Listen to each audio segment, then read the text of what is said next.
जल्दी चलो आशीर्वाद लेने के लिए। पहले रुक्मिणी जी आई। अब ध्यान दीजिएगा, बहुत सुंदर यहां प्रसंग है।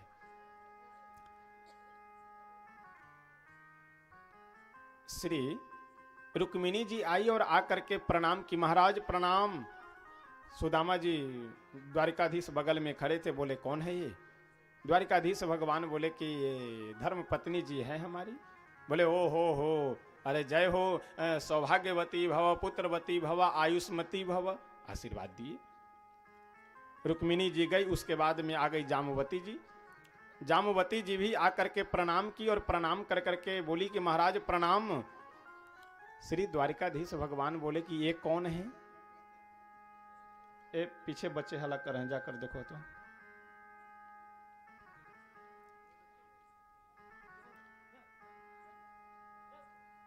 जब सुदामा जी द्वारिकाधीश भगवान से पूछे कि देवी यह कौन है, यह देवी जो है मेरे सामने यह कौन है? द्वारिकाधीश भगवान बोले कि मित्र ये अपनी दूसरी धर्म पत्नी है। सुदामा जी बोले ओहो, दो विवाह किए हुए हैं, चलो इतने बड़े साम्राज्य के राजा हो तो क्यों नहीं करो। सौभाग्यवती भव, पुत्रवती भव, आयुष्मती भव, आशीर्वाद दिए। जाम्बवती जी भी चली गई। उसके बाद आई सत्यभामा जी। सत्यभामा जी आकर के प्रणाम की। फिर सुदामा जी पूछे कि हे द्वारिकाधीश ये कौन है? द्वारिकाधीश भगवान बोले कि मित्र अब बार बार मत पूछो, जितनी यहाँ आकर के प्रणाम कर रही है सबको बस समझ लो कि ये धर्म पत्नी ही है मेरी। अब आप विचार कीजिए, सुदामा जी ये कोई से दुबले पतले बेचारे है, एकदम शरीर दुबला पतला, और ऊपर से आशीर्वाद दे रहे हैं सौभाग्यवती भव, पुत्रवती भव, आयुष्मती भव। अब आप ज्यादा नहीं, लगभग 150 बार ऐसे ऐसे कीजिए हाथ, फिर देखिए हाथ की क्या स्थिति होती है। जब संख्या लगभग 100 के आसपास पहुंची, सुदामा जी देख रहे हैं कि और लंबी होती जा रही है लाइन। सुदामा जी द्वारिकाधीश भगवान से बोले कि कन्हैया कितने विवाह किए हैं, कुछ संख्या तो बताओ। द्वारिकाधीश बोले कि बस अब सब आती जा रही है, सबको आशीर्वाद देते जाइए। सुदामा जी बोले आशीर्वाद देने में राम नाम सत्य हो जाएगा मेरा।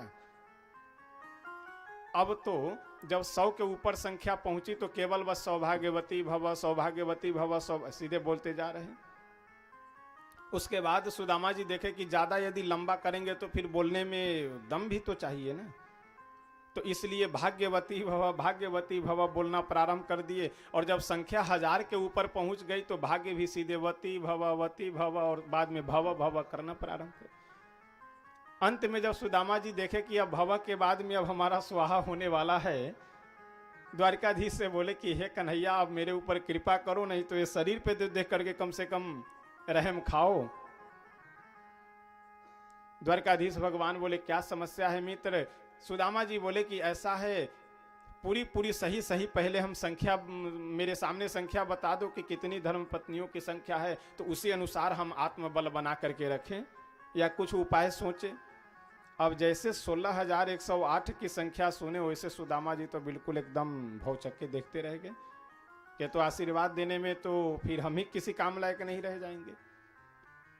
कन्हैया बोले कि बस ज्यादा नहीं, 16,108 की संख्या है। सुदामा जी बोले तो देखो मित्र, मैं एक सुझाव तुम्हें देता हूं, ऐसा करो सबके बदले, क्योंकि सबके तुम पति हो, तो सबके बदले आओ तुम हमसे एक बार आशीर्वाद ले लो और मैं तुम्हें आशीर्वाद दे दूंगा, तो तुम्हारे माध्यम से सबको आशीर्वाद मिल जाएगा, इसी में मेरा प्राण बचेगा। नहीं तो आज आशीर्वाद देने में ही मैं चल बसूंगा आज। द्वारिकाधीश भगवान बोले कि हाँ मित्र ये उपाय ठीक है। आए, प्रणाम किए और प्रणाम कर करके सुदामा जी एक साथ आशीर्वाद देते हैं कि आपका वंश बढ़े, परिवार में सुखी संपन्नता रहे, सबको आशीर्वाद मिल गया। इस तरह से भागवतकार बहुत सुंदर सुदामा जी का प्रसंग वर्णन करते हैं। उसके बाद अनेक प्रसंगों का अब हम लोग भागेंगे तेजी से। अभी तक तो विस्तार से कई प्रसंगों का श्रवण कर रहे थे और अब भागेंगे लगभग 250 की स्पीड में, तभी पूरा किया जाएगा, नहीं तो समय समापन की ओर है। और वैसे भी तो श्रीमद् भागवत महापुराण पाठ के द्वारा पूरा किया जाता है, बाकी 3 घंटे 4 घंटे कथा में कहाँ संभव है कि पूरी कथा हो सके। और आज वैसे भी लगभग 20 मिनट से आधे घंटे कि देरी से कथा प्रारंभ हुई, और इसके पीछे कारण है। कारण यह है कि बस्ती में मुंडेरवा के पास बनकटी एक जगह है, बनकटी से सटे एक थालहा पार गांव है। उस गांव में आज से लगभग 6 महीने पहले कम से कम 25-26 लोगों की मृत्यु हो गई थी। वो जो दूसरा वाला वेरिएंट जो आया था कोरोना का, उसके 2-3 महीने बाद की घटना है। 25-26 नवयुवक लड़कों की मृत्यु हो गई।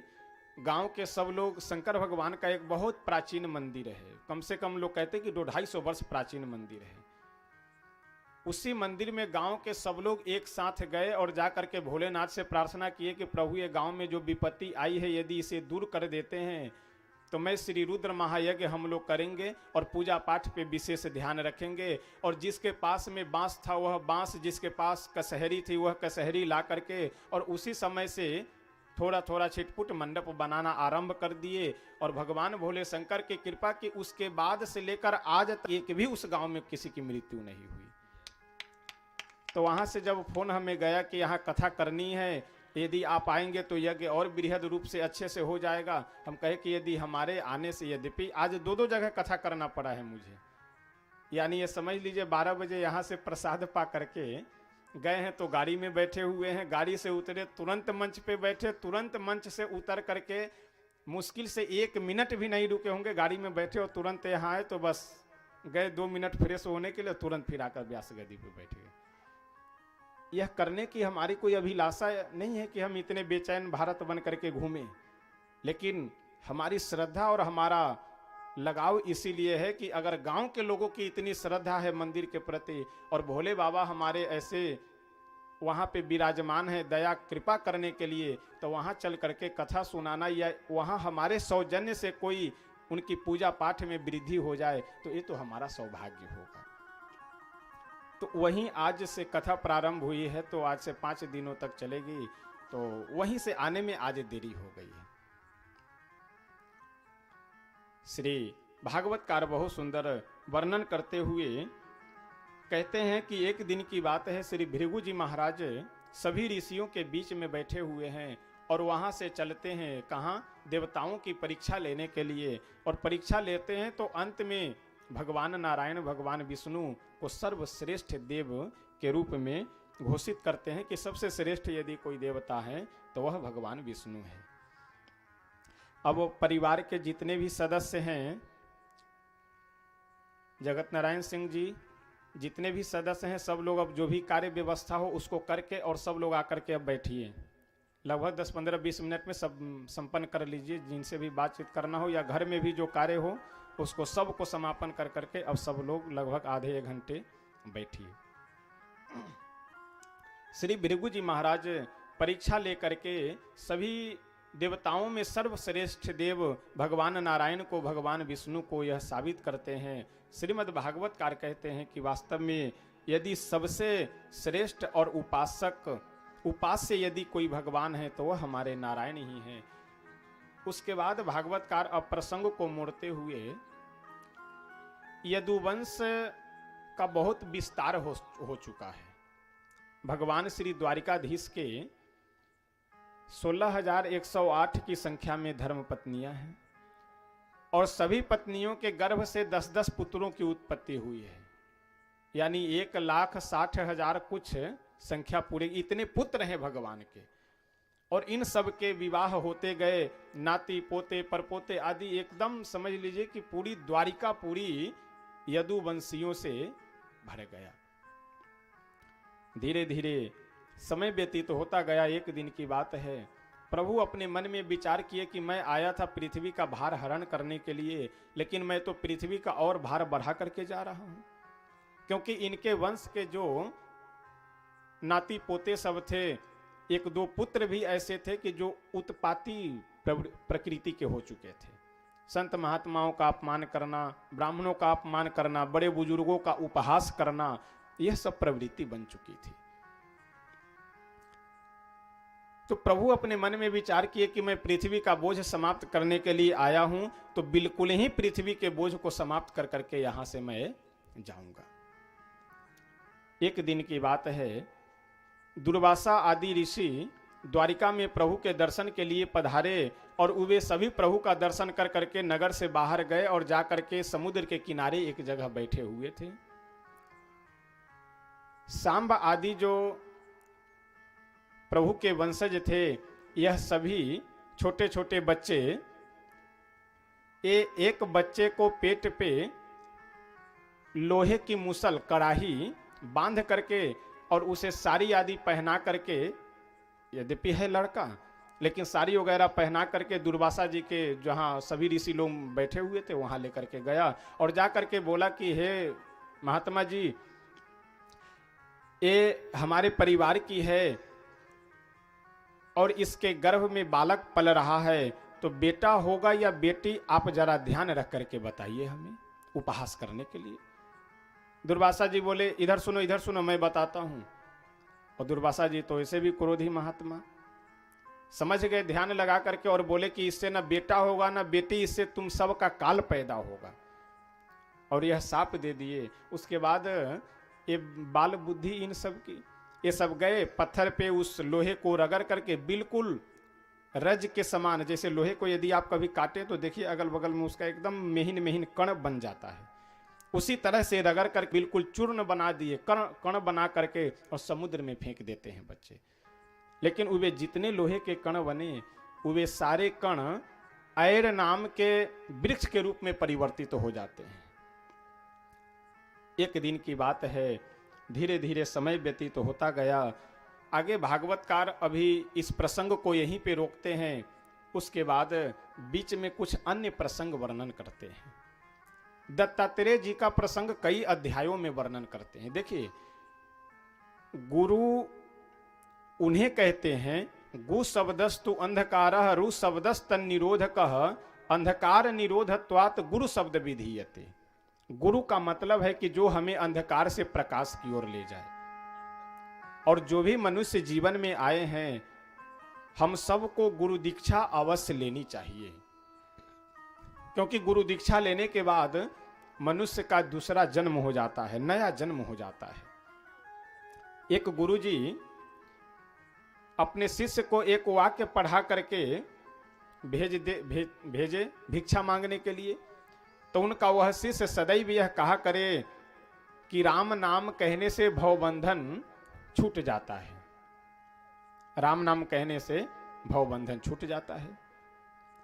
यह वाक्य एक तोता सुन लिया और तोता भी खूब राम राम राम राम राम राम पढ़ना आरंभ कर दिया। कई दिनों तक वह राम राम बोलता रहा, पढ़ता रहा, लेकिन पिंजरे से बाहर नहीं हो पाया।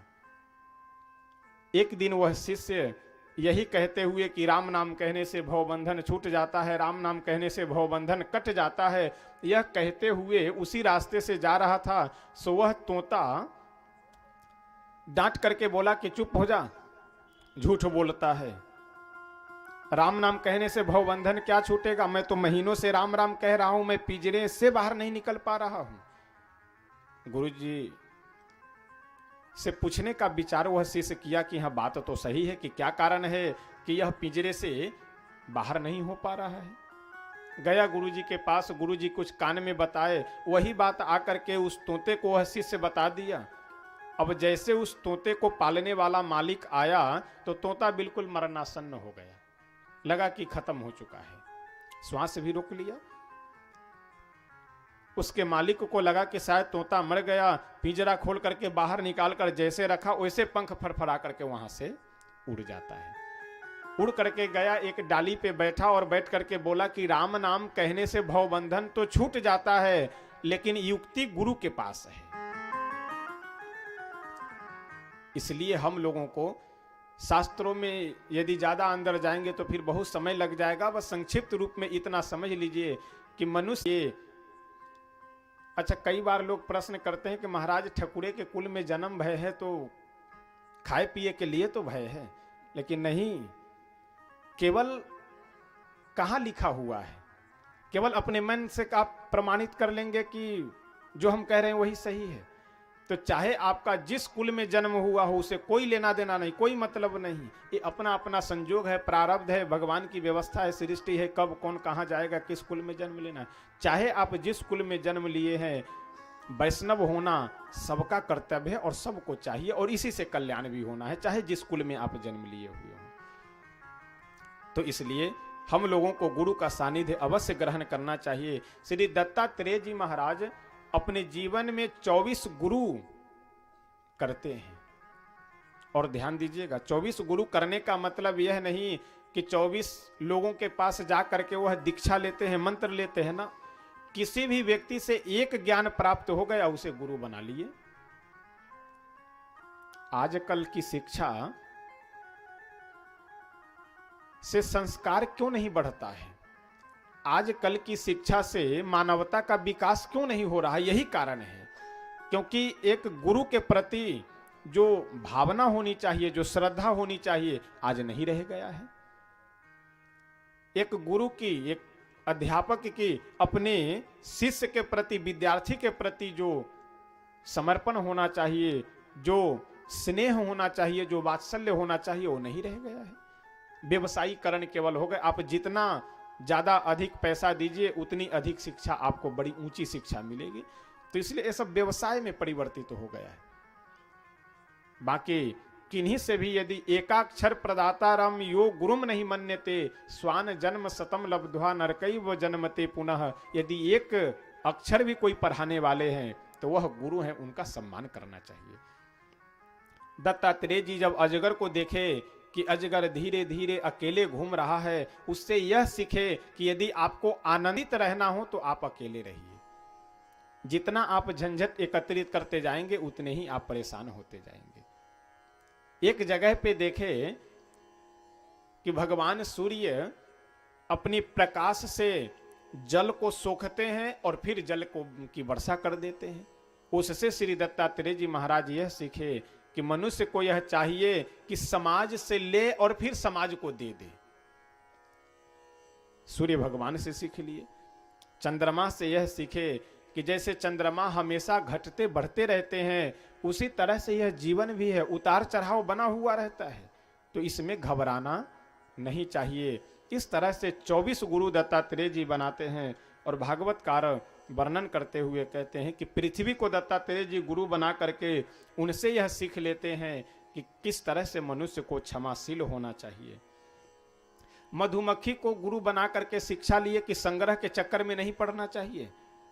मधुमक्खी दूर दूर से दौड़ दौड़ करके रसों को चयन कर करके चुन करके लाती है और अपने छत्ते में एकत्रित करती है, और पता लगे कि कोई मधुमक्खी निकालने वाला व्यक्ति आया और निकाल करके सब लेकर चला जाता है। तो इसलिए एकत्रित हम अपने जीवन में उतना ही करें जितनी आवश्यकता हो, इकट्ठा हम उतना ही करें जितनी आवश्यकता है। यदि अपनी शक्ति व्यवस्था से ज्यादा एकत्रित करते हैं तो वह रुक नहीं सकता है। यह ज्ञान, यह शिक्षा दत्तात्रेय जी मधुमक्खी को गुरु बना करके प्राप्त करते हैं।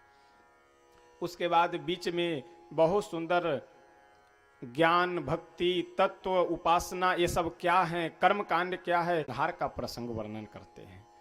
यदुकुल के संहार का प्रसंग वर्णन करते हुए भागवतकार लिखते हैं कि एक दिन की बात है, ये सभी द्वारिकावासी, इनमें कुछ लोगों को छोड़ करके, चतुः पंचावशेषतः 4-5 को छोड़ करके ये सभी द्वारिकावासी समुद्र के किनारे गए और ये सब मदिरा पान कर लिए। आज क्यों मदिरा पान कर लिए? क्योंकि अब इन सब का अंत समय आ चुका है। प्रभु इन सब को इस धराधाम से लेकर के जाना चाह रहे हैं।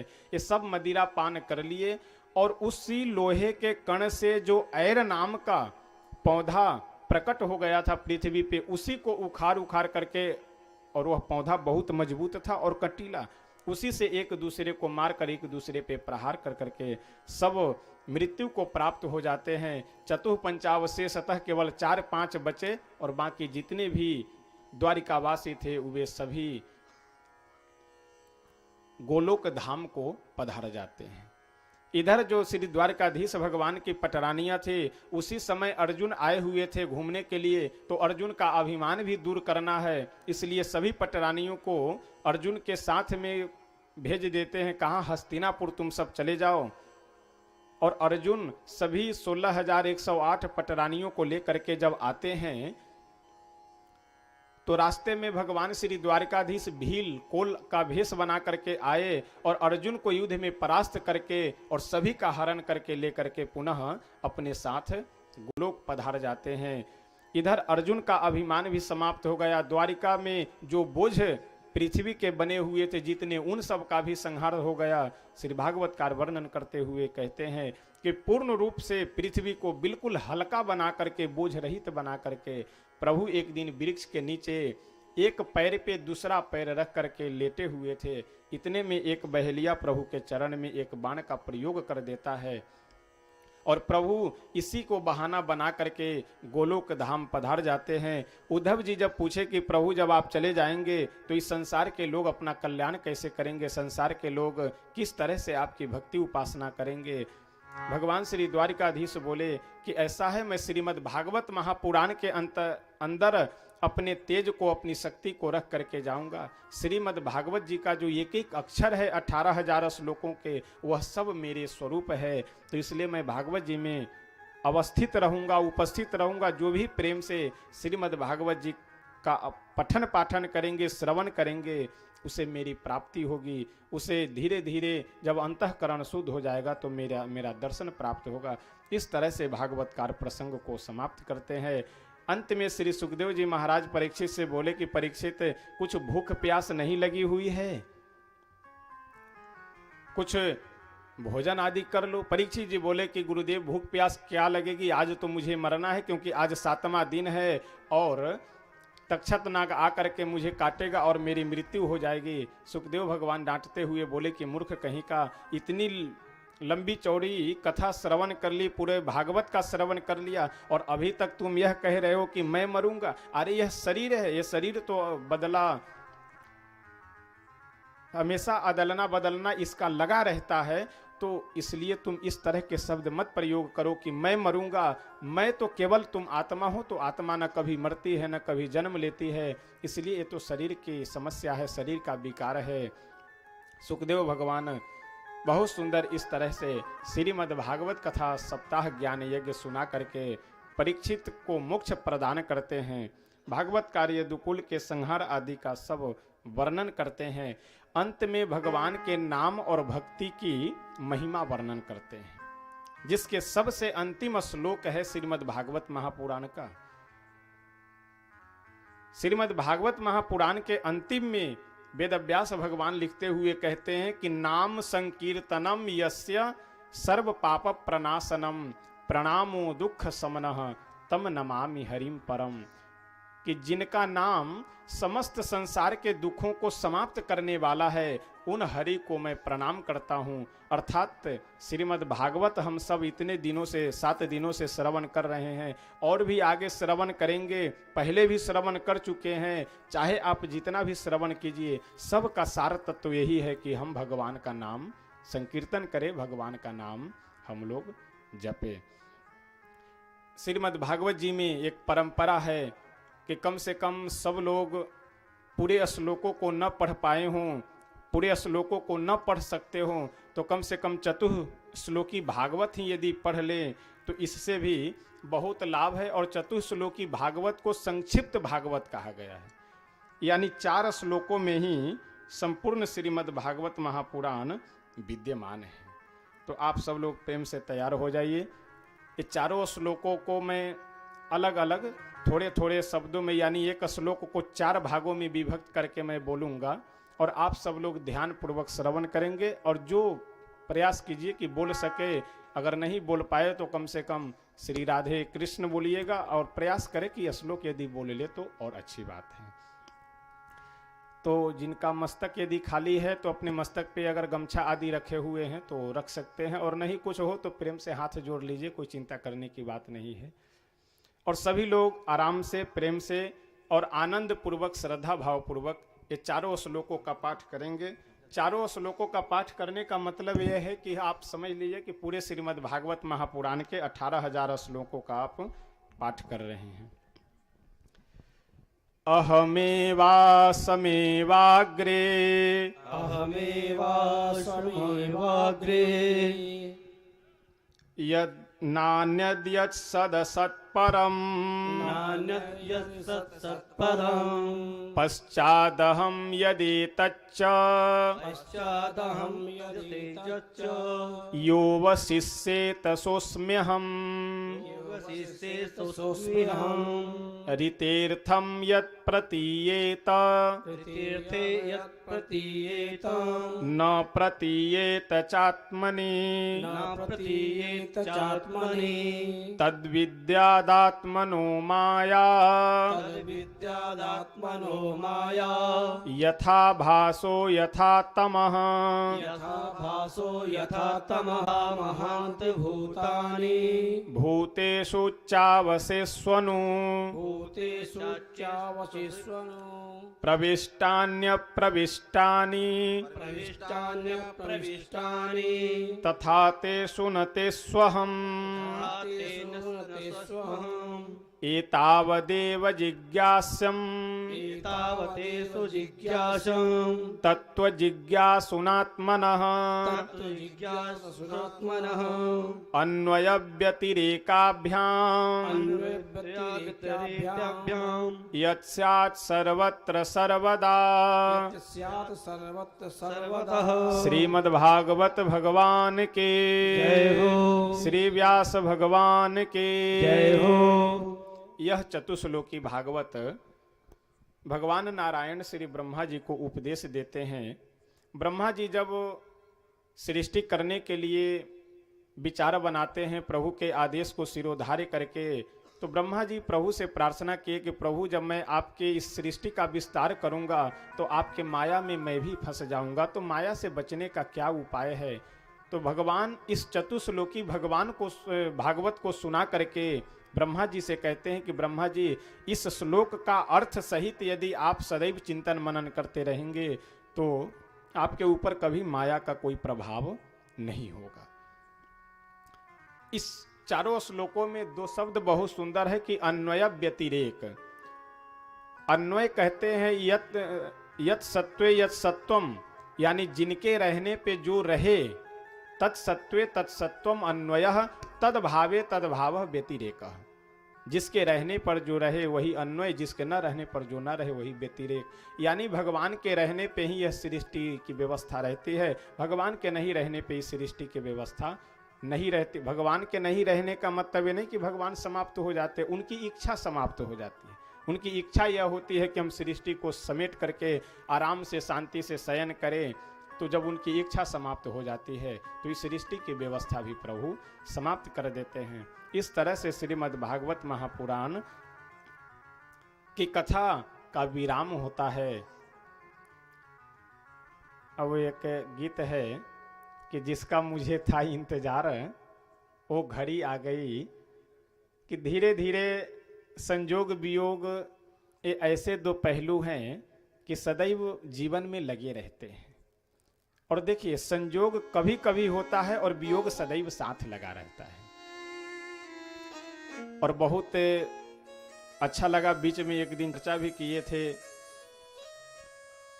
कि जो आप सबके पूर्वजों का जो जगह है, उनकी जो भूमि है, वास्तव में एक आध्यात्मिक वातावरण वाली भूमि है। जो पुराना ये सब भी एक दिन मैं उस आगे जो ये टीन शेड वाला है, शेड के नीचे मैं बैठा था, तो कल्लू सिंह जी से मैं कह रहा था कि अब हमको लगता है कि बिना बुलाए चुपचाप चले आना पड़ेगा यहाँ, क्योंकि बहुत शांति आनंददायक जगह है। देखिए अगर मन में कुछ इच्छा हो, मन में कुछ स्वार्थ हो, ये बात आप कह रहे थे ना एक दिन, जो है जगत नारायण सिंह जी ये शब्द बोल रहे थे शायद परसों नरसों में, और बहुत वही मैं कहने जा रहा हूं अभी, कि यदि कुछ हम में लेने की भावना है तो वहां प्रेम अधिक को बन भी नहीं सकता है और टिक भी नहीं सकता है। 2-4-10 दिन में, महीना दिन में, अरे ठीक है आए थे, मना इतना लिए इतना दिए, कथा किए गए, बात खत्म। लेकिन मेरा यह स्वभाव रहता है, और यदि आपकी भी अगर कुछ स्वार्थ है कि अगर हम कथा करवा रहे हैं तो फिर ताजमहल यहाँ खड़ा हो जाए, और यदि खड़ा नहीं हुआ तो फिर मन में दुर्भावना हो जाएगी कि कोई दम नहीं है, वैसे है। इसलिए अगर स्वार्थ है तो वह प्रेम अनिश्चित कालीन होता है, कब समाप्त हो जाए कोई ठीक नहीं है। और मेरा यह प्रयास रहता है, कोई मैं अपने मुख से बड़ाई की बात नहीं, मेरा यह प्रयास रहता है कि जिनसे भी लगाव हो, जिनसे भी प्रेम हो, उनको मैं अपने परिवार का एक सदस्य मानता हूं और अपने को उस परिवार का एक सदस्य मानता हूं। तो इसलिए कथा के अंत में निवेदन यही करेंगे। और सबसे अधिक मुझे प्रसन्नता है तो यह देख करके कि आज के समय में परिवार में जो आनंद, भाइयों में और अन्य सदस्यों में जो प्रेम है, मैं भागवत भगवान से यही प्रार्थना करता हूं कि यह प्रेम, यह स्नेह सदैव बना हुआ रहे। क्योंकि जीवन में धन से, बल से, बुद्धि से किसी को ना आनंद मिला है, सुख मिला है और नहीं मिल सकता है। यदि परिवार में आकर के प्रेम से यदि आपके छोटे भाई आपको प्रणाम कर ले और आप उनको कुछ आदेश दीजिए कि जाओ बाल्टी लेकर के आओ, जाओ पानी लेकर के, चाहे जितने बड़े, यही सबसे बड़ा आनंद है। घर के अंदर यदि बच्चे सब आपस में खेल रहे हो, मिल करके रह रहे हो, यही सबसे बड़ा आनंद है। अब हमारे बच्चे उनके कमरे में न जा पाए, उनके घर में उनके बच्चे हमारे, तो फिर ये जीवन का कोई आनंद नहीं रह जाता। एक दिन मैं निवेदन कर रहा था कि गन्ने में जहां गांठ है वहां रस नहीं, और जहां रस है वहां गांठ नहीं। तो इस परिवार में इसी तरह से प्रेम बना हुआ रहे, यही मैं भागवत भगवान से प्रार्थना करता हूं। और देखिए, आशीर्वाद हम क्या देंगे, जैसे आप सब साधारण व्यक्ति, उसी तरह से मैं भी केवल बस यही अलग है, बाकी और कुछ अलग नहीं है। जैसे आप हैं वैसे हम भी हैं। तो आशीर्वाद में क्या दे सकता हूं, भागवत भगवान से मैं यह प्रार्थना करता हूं कि आप सब जितने भी परिवार के सदस्य हैं, चाहे रिश्तेदारी में ही, चाहे जो कोई भी, सबके जीवन में मंगल कामना बनी रहे। इस परिवार से जुड़े हुए और भी जितने सारे सदस्य हैं, उन सब के जीवन में आनंद मंगल बना हुआ रहे। और आप सब भी दूर दूर से जो आकर के कथा प्रतिदिन श्रवण कर रहे थे, तो आप सबके भी जीवन में भगवान श्री भागवत भगवान की असीम कृपा से, श्री राधा कृष्ण भगवान की कृपा से, श्री अयोध्या नाथ भगवान की कृपा से आनंद मंगल बना हुआ रहे।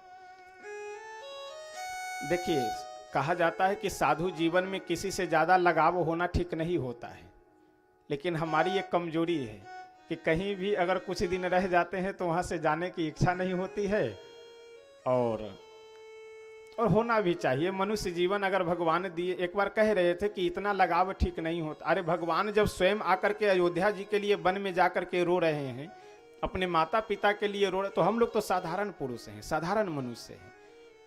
तो इसलिए प्रेम ही तो है। प्रेम जगत में सार और कुछ सार नहीं, जब वही सार है उसी से भगवान रिझते हैं। तो सब व्यक्ति के हृदय में जब भगवान ही है, तो अगर किसी व्यक्ति विशेष से हम प्रेम कर रहे हैं तो भगवान से प्रेम कर रहे हैं। तो सभी के लिए मंगल कामना करते हुए और इस परिवार से जुड़े हुए जितने भी, और इस परिवार से तो जुड़े हुए प्रारंभ से ही, आज 1857 से बहुत ही सामाजिक, धार्मिक और अपने कर्तव्यों के पालन करने वाले सभी सदस्य हुए हैं। मंदिर की जो व्यवस्था है, वह मंदिर भी देखने के बाद कि लगता है कि इस परिवार में जो पूर्वज हुए हैं वो धर्मात्मा, भगवान के अनन्य भक्त, समाज की सेवा करने वाले सामाजिक सब सदस्य हुए हैं। और वर्तमान समय में तो ख्याति प्राप्त, किसी से नाम के बाद परिचय पूछने की आवश्यकता नहीं है, ऐसे हमारे इस परिवार के सदस्य श्री बृजभूषण शरण सिंह जी, माननीय सांसद, कि जो राजनेता भी हैं, धर्मात्मा भी हैं और भक्त भी हैं, तीनों है एक साथ। और हमारे श्री कौशल किशोर सिंह जी, जो पूरे परिवार के खानदान के लगभग शायद बाबा ही लगते हैं सबके, और जब सबके बाबा लगते हैं तो हमारे भी बाबा ही लगेंगे। और सबके बाबा हो करके अगर मंच पे खड़े होकर भगवान के सामने नृत्य कर रहे हैं, ये दिखावा नहीं हो सकता है, ये भगवान की भक्ति है। और जिस परिवार के पूर्वजों में, लोगों में, सदस्यों में इस तरह से भगवान के प्रति अनन्य भक्ति हो, यदि उस परिवार का विकास नहीं होगा तो किस परिवार का विकास होगा। तो इसलिए अंत में श्रीमद् भागवत भगवान से यही प्रार्थना करते हैं कि सबके जीवन में आनंद मंगल बना हुआ रहे और इसी तरह से प्रेम बना रहे, ताकि आप सब से मिलना जुलना, और कोई ज़्यादा दूर नहीं, बस मुश्किल से 10 से 15 किलोमीटर का अंतराल है। अब विशेष करके तो अपना यह जगह और बाकी तो बिश्नोहरपुर पूरा गांव से ही प्रेम है, लगाव हो गया। विशेष करके इस जगह से ये तो अपना हो गया, यहाँ तो हम बिना बुलाए भी आ सकते हैं। और अयोध्या जी में जो अपना स्थान है छोटा सा रामघाट चौराहे के पास में, वह भी आपका अपना स्थान है, अपना घर है, वहाँ भी आप बिना बुलाए आ सकते हैं। रामनवमी में या अनायास भी आप सब तो आते जाते ही होंगे। उधर यदि अयोध्या जी आते हैं, वैसे रामनवमी में मुख्य रूप से वहाँ आयोजन रखा जाता है अपने स्थान पे, क्योंकि वर्ष में चाहे साल भर कहीं भी रहे, लेकिन रामनवमी में अयोध्या जी रहना है। रामनवमी में अयोध्या जी से कहीं भी जाने की कोई व्यवस्था नहीं। तो इसलिए रामनवमी 2 अप्रैल से 10 अप्रैल तक है। तो 2 अप्रैल से कथा प्रारंभ होगी, श्री राम कथा अपने वहीं स्थान पे ही। तो आप सब जो कोई भी सदस्य यदि उधर आइए, वैसे तो सादर आमंत्रित है, मैं तो विशेष आग्रह करूंगा कि अवश्य पधारिए, लेकिन यदि समय न मिले तो कोई बात नहीं, यदि उधर की इच्छा बनती है आइए, तो अवश्य आप स्थान पे आवें। मोबाइल नंबर रख लीजिए, नया स्थान है इसलिए यदि किसी से पूछेंगे तो नहीं बता पाएंगे, तो इसलिए मोबाइल का समय है, मोबाइल नंबर लेकर के आप वहाँ पधारे। 10 तारीख को जन्मोत्सव मनाया जाता है। आप सब यहीं के, जब अवध धाम के ही रहने वाले हैं तो कुछ बहुत परिचय देने की आवश्यकता नहीं है। तो स्थान पे आप आवें, अच्छा लगेगा आप सब आएंगे तो, और प्रसाद पा करके जन्मोत्सव मना करके फिर वापस आ जाइए। यही निवेदन करते हुए और अपनी वाणी को अनिश्चित काल के लिए, अब देखिए कब संजोग बनता है, जब संजोग बनेगा तो फिर देखा जाएगा। अनिश्चित काल के लिए श्री राधा कृष्ण भगवान के चरणों में अपनी वाणी को समर्पित करते हुए, विराम करते हुए, और आप सब के लिए पुनः विशेष रूप से मंगल कामना करते हुए, इसी तरह से भगवान के चरणों में प्रेम बना रहे और सबके हृदय में भगवान की भक्ति जागृत हो, सबके जीवन में मंगल आनंद की प्राप्ति हो, इसी निवेदन के साथ, इसी प्रार्थना के साथ मैं अपने वाणी को विराम देता हूँ। आइए हमारे व्यास जी एक आप सबको भजन श्रवण कराएंगे विदाई के, उसके बाद फिर हम सब लोग आरती संकीर्तन आदि करेंगे। पहले एक विदाई का गीत श्रवण कर लेते हैं, उसके बाद फिर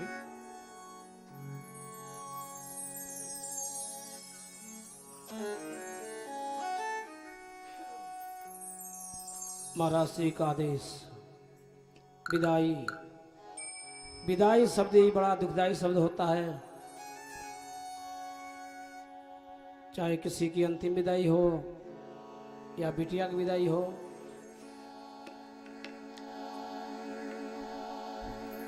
हम मिले तुम मिले, वक्त का मिलना कहाँ, जो कली मुरझा गई उस फूल का खिलना कहाँ। हम मिले तुम मिले तो वक्त भी मिल जाएगा, इस उजड़े चमन में फिर पुष्प भी खिल जाएगा। जब कोई किसी से मिलता है तो मिलके खुशियां होती हैं, जब मिल के बिछड़ने लगता है तो सबकी आंखें रोती हैं।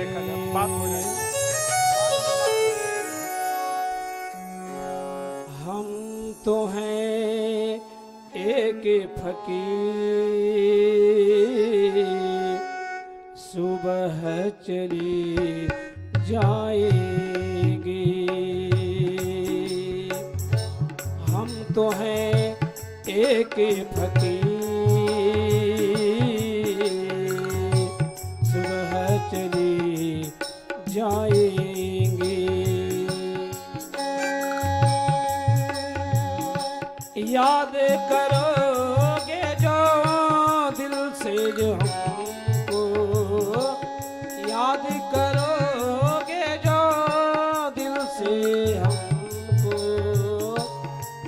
आंसू आ जाएंगे। हो हम तो हैं एक फकीर, सुबह चली जाएंगे।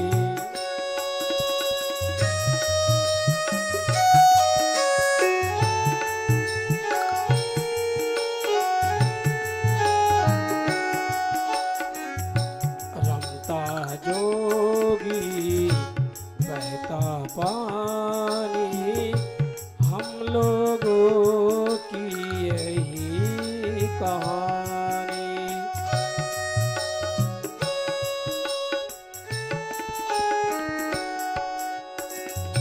प्यार किया जब लोगों ने इतना, प्यार किया जब लोगों ने इतना, भूले न हम पाएंगे। हो हम तो हैं एक फकीर, सुबह चली जाएंगे।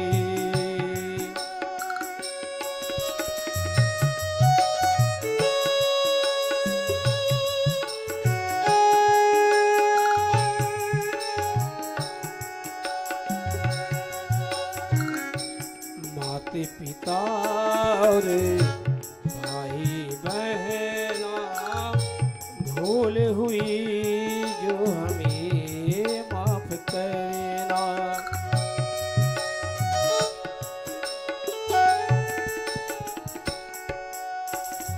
इस विगत 7 दिनों में जो हमसे भूल हुई है, उसे छोटा बच्चा जानकर, अपना बेटा जानकर हमें माफ कीजिएगा।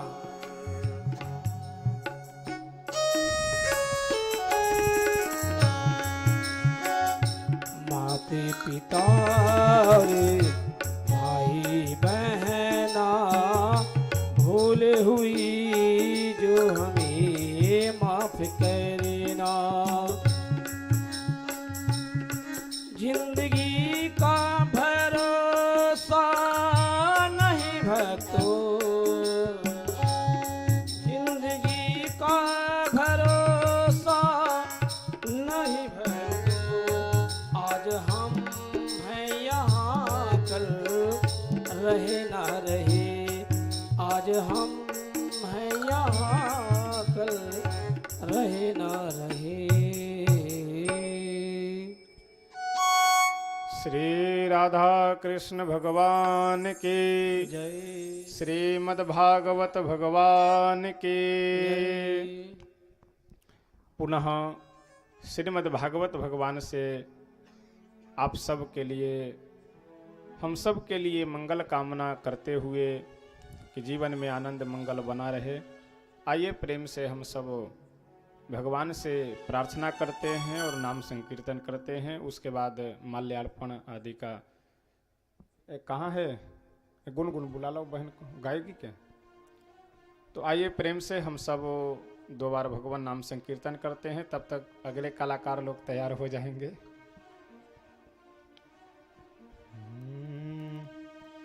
शरण में आए हैं हम तुम्हारी, दया करो हे दयालु भगवन।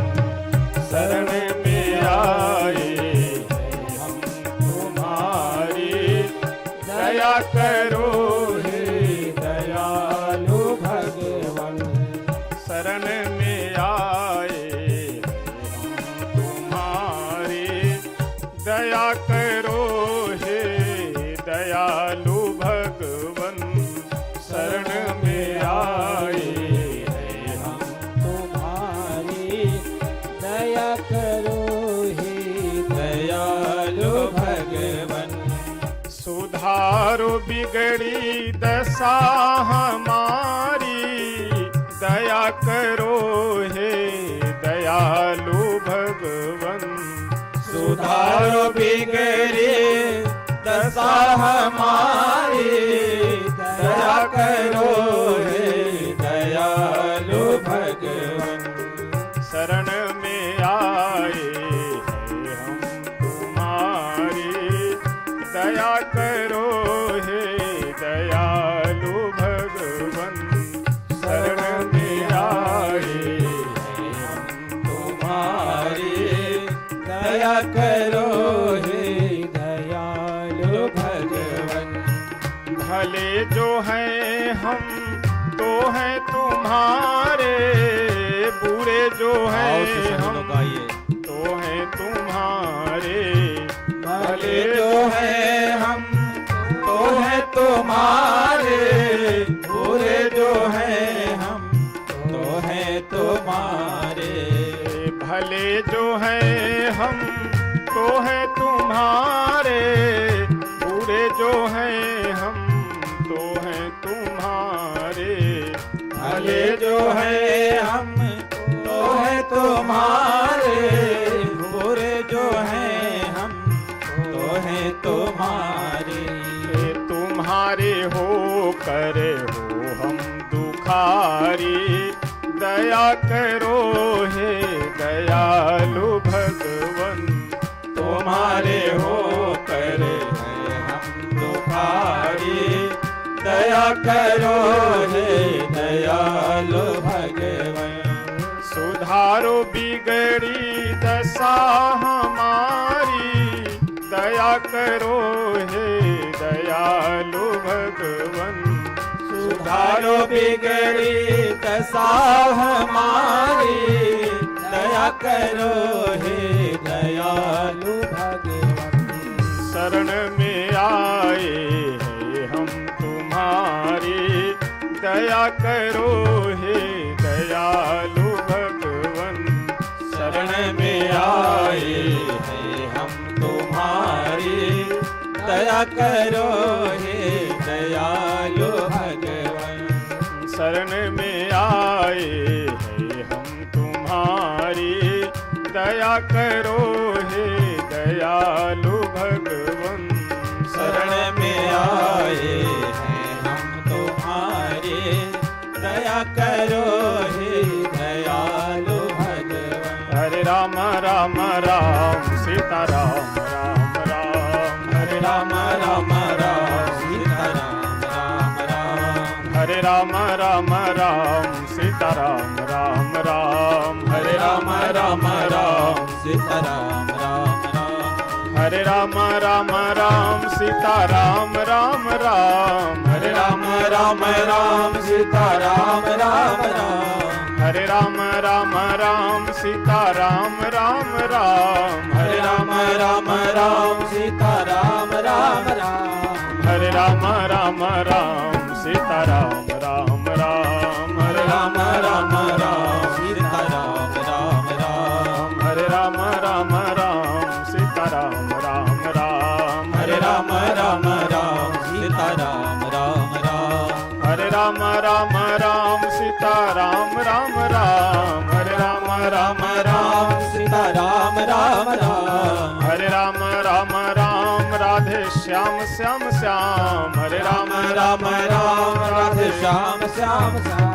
हरे राम राम राम सीता राम राम राम। हरे राम राम राम सीता राम राम राम। हरे राम राम राम सीता राम राम राम। हरे राम राम राम सीता राम राम राम। हरे राम राम राम सीता राम राम राम। हरे राम राम राम सीता राम राम राम।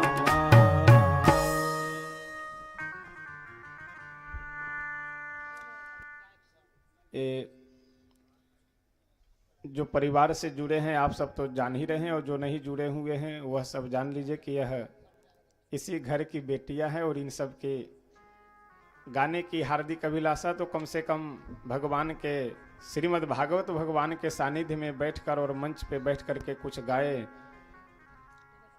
ताकि आशीर्वाद भी इन सब को मिले। और बच्चे सब तो हर मोर्चे पे बिल्कुल तैनात होकर के सब संभाले हैं। बड़े तो उनकी जिम्मेदारी है, वो तो संभाले ही, और वहाँ के छोटे छोटे बच्चे भी, ये सब घर के जो भी हैं, सब जगह जगह अपने मोर्चे पे खड़े होकर के जहाँ जिनकी ड्यूटी, जहाँ जिनका कार्य, जहाँ जिनकी सेवा, सब बड़े ही तन्मयता के साथ और आनंद से सेवा किए हैं। तो इसलिए इन बच्चों के लिए तो विशेष रूप से भगवान से प्रार्थना करते हैं कि ये सब जीवन में आगे बढ़ें, जिनका जो लक्ष्य है वह अपने अपने लक्ष्य को प्राप्त करें।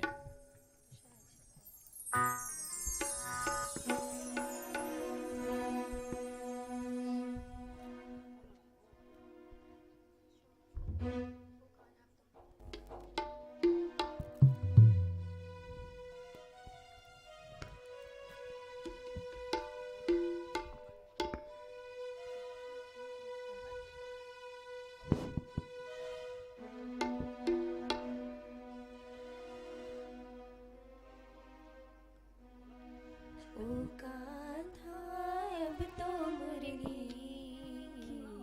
मधुर सुना दूंगा। अब तो मुर्गी मधुर सुना दूंगा। अब तो मुर्गी मधुर सुना दूंगा।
श्री राधा कृष्ण भगवान की। सांवली सूरत पे है, उसको गाओ। तैयार है सही तो गाओ।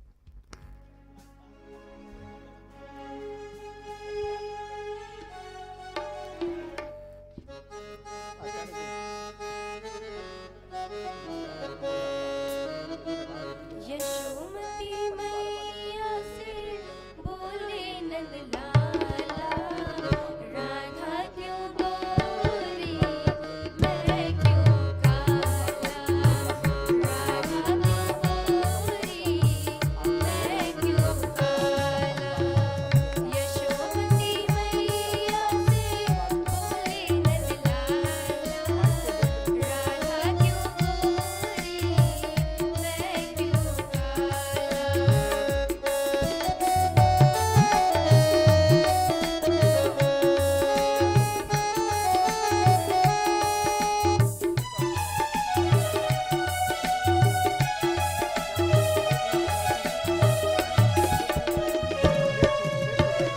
बोली मुस्काती मैया ललन को बताया, बोली मुस्काती मैया ललन को बताया। सारी अंधियारी आती रात में सुहाना, लाडला कन्हैया मेरा लाडला कन्हैया मेरा काली कमली वाला, इसीलिए काला। यशोमती मैया से बोले नंदलाला, गोरी मैं क्यों काला।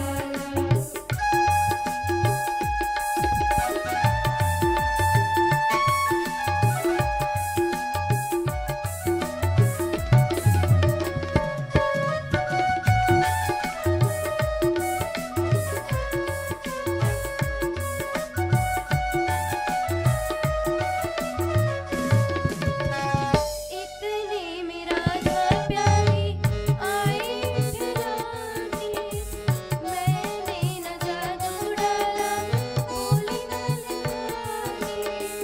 इतने में राधा प्यारी आई ठहराने, मैंने न जादू डाला बोली न लुभाने। मैया कन्हैया तेरा मैया कन्हैया तेरा जग से निराला, इसीलिए काला। यशोमती मैया से बोले नंदलाला, राधा क्यों गोरी मैं क्यों काला, राधा क्यों गोरी मैं क्यों काला। यशोमती मैया से बोले नंदलाला, राधा क्यों गोरी मैं क्यों काला, राधा क्यों गोरी मैं क्यों काला, मैं क्यों काला। श्री राधा कृष्ण भगवान की।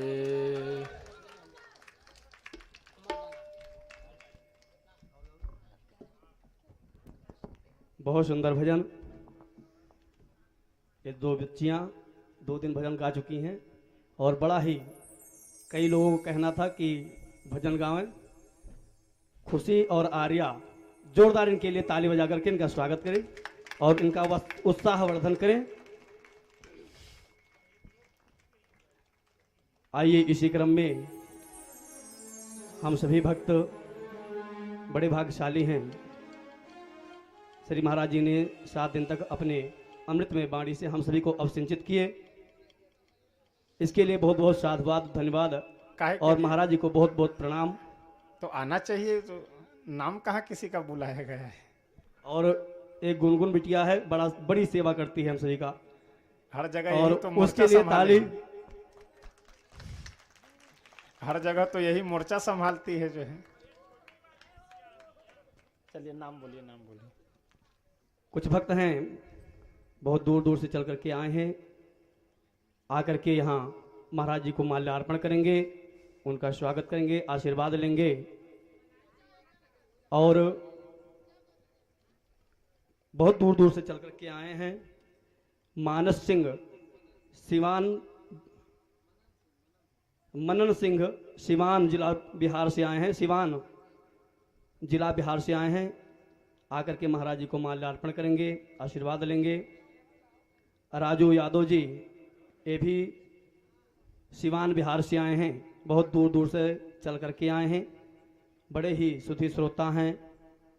आकर के महाराज जी को माल्यार्पण करें, आशीर्वाद लें। संजय पांडे जी बिहार से आए हैं। संजय पांडे जी आकर के महाराज जी को माल्यार्पण करेंगे। सभी भक्त आते रहें, महाराज जी को करेंगे, आशीर्वाद लेंगे। दशा सुमेर सिंह पूर्व प्रधान चौखड़िया से आए हैं। प्रधान जी से निवेदन करूंगा, आकर के महाराज जी को माल्यार्पण करें, आशीर्वाद लें। गया प्रसाद शुक्ल जी अयोध्या से चल करके आए हैं। आकर के महाराज जी को माल्यार्पण करें। सर्वोदय कृष्ण पांडे जी महागुपुर से आए हैं। आकर के महाराज जी को माल्यार्पण करेंगे। कृष्णनाथ पांडे महागुपुर से आए हैं। आकर के महाराज जी को माल्यार्पण करें, आशीर्वाद लें। कृष्ण कुमार सिंह प्रधान बिश्नोहरपुर के प्रधान जी हैं। कृष्ण कुमार सिंह आकर के महाराज जी को माल्यार्पण करें, आशीर्वाद लें। वीरेंद्र सिंह इंद्रपुर से आए हैं। आकर के महाराज जी को माल्यार्पण करेंगे।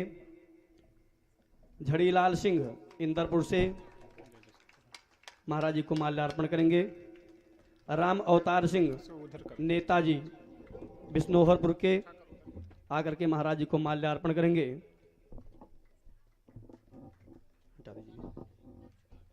ब्रिजनाथ तिवारी चौखड़िया से चल करके आए हैं। आकर के महाराज जी को माल्यार्पण करेंगे। ब्रिजनाथ तिवारी जी। संतोष सिंह जी सरियावा फैजाबाद से चल करके आए हैं। आकर के महाराज जी को माल्यार्पण करेंगे।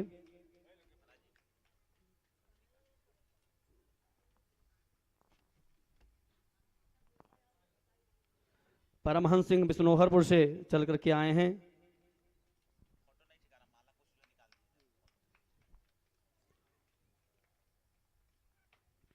बाबूलाल शास्त्री जी मंत्री जी के भाई हैं। बाबूलाल शास्त्री जी।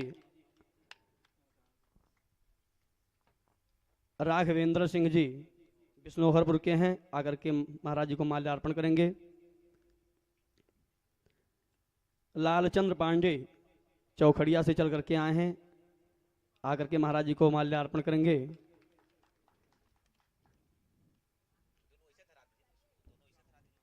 आयुष सिंह सरियावा से चल करके आए हैं। महाराज जी को माल्यार्पण करेंगे, आशीर्वाद लेंगे। गुड्डू सिंह तुलसीपुर माझा से चल करके आए हैं। आकर के महाराज जी को माल्यार्पण करेंगे। आकाश सिंह हमारे यजमान जी के सुपुत्र जी हैं। वो भोपाल में थे, आज आए हैं। आकर के महाराज जी को माल्यार्पण करके आशीर्वाद लेंगे। आज 7वें दिवस में पहुंचे हैं।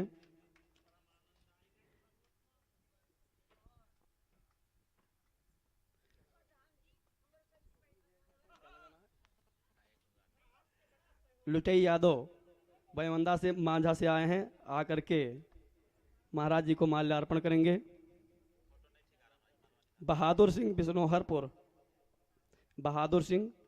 बिश्नोहरपुर आकर के महाराज जी को माल्यार्पण करेंगे और आशीर्वाद लेंगे। हम सभी का बड़ा ही सौभाग्य रहा। लुटई यादव ब्यौंदा माझा से चल करके आए हैं। आकर के महाराज जी को माल्यार्पण करेंगे, आशीर्वाद लेंगे। और यह 7 दिवस कथा का बड़ा ही शुभ दिन था। मुन्ना चौहान शेमरा शेखपुर से चल करके आए हैं। आकर के महाराज जी को माल्यार्पण करेंगे और आशीर्वाद लेंगे।